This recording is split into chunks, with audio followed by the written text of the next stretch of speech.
حضور صلی اللہ علیہ وآلہ وسلم نے خطبہ کے درمیان خطبہ ہی میں یہ بھی فرمایا کہ یہ تمام لوگ، آپ لوگ جو مجھے سن رہے ہو، آپ کا یہ فرض ہے کہ یہ ساری باتیں ان کو بھی جا کے بتائیں جو یہاں موجود نہیں ہیں یا جو یہ نہیں سن سکے، اور ان سے یہ بھی کہیں کہ وہ اس سے آگے اور وہ اس سے آگے، اور یوں یہ سلسلہ چلتا رہے۔ آپ اس کو یہ بھی ممکن سمجھیں کہ وہ شخص جس نے براہ راست مجھ سے یہ بات نہیں سنی، اور آپ سے یا آپ سے اگلے شخص سے یا اس اگلے شخص سے ہو سکتا ہے وہ میرے لفظوں کو بہتر طریقے سے سمجھ سکے۔ He may understand my words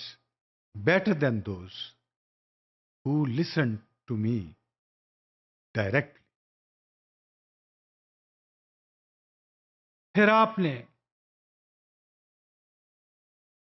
اپنے رب کو مخاطب کر کے فرمایا، اے میرے اللہ، میں نے تمہارا پیغام تمہاری مخلوق تک، انسانوں تک پہنچا دیا ہے۔ او اللہ، that I have conveyed your message to your people۔ اب ضرورت اس بات کی ہے کہ ہم بھی اس بات کو اہمیت دیں۔ We should also emphasize، اور جیسا ہمیں ارشاد رسول صلی اللہ علیہ وآلہ وسلم ہے، اس دین کو میں مذہب نہیں کہہ رہا، اس دین کو صرف اپنی گود میں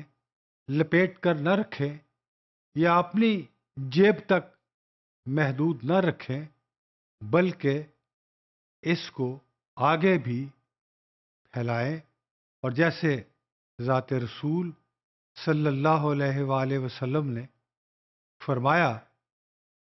کہ اس کو آپ آگے، پھر اس سے آگے، پھر اس سے آگے، اور یوں متواتر یہ سلسلہ چلتا رہے، چلتا رہے اور چلتا رہے۔ Let's our part is, in fact, in following the Prophet sallallahu alaihi wasallam's message and conveying the message to everyone we know, because a Muslim's responsibility thus does not end by following the religion himself only۔ اس کے بچے بھی ہیں تو وہ بھی مسلمان ہیں، ان کو بھی یہ پیغام اسی طریقے سے پہنچانا ہے۔ دوستوں کا حلقہ احباب ہے تو وہاں بھی یہ پیغام جو ہم نے آخری خطبہ میں سنا، یہ اسی طرح سے پہنچانا، یہ ہم سب کا فریضہ ہے، اور اس کو ادا کرنا ہمارے لیے ایک ہماری زندگیوں کا لازمی جزو ہے، تاکہ اللہ کا پیغام ذات رسول صلی اللہ علیہ وآلہ وسلم کی زبانی جیسے سنا گیا، وہ آگے سے آگے سفر کرتا رہے، پہنچتا رہے، پھیلتا رہے، پھلتا پھولتا رہے،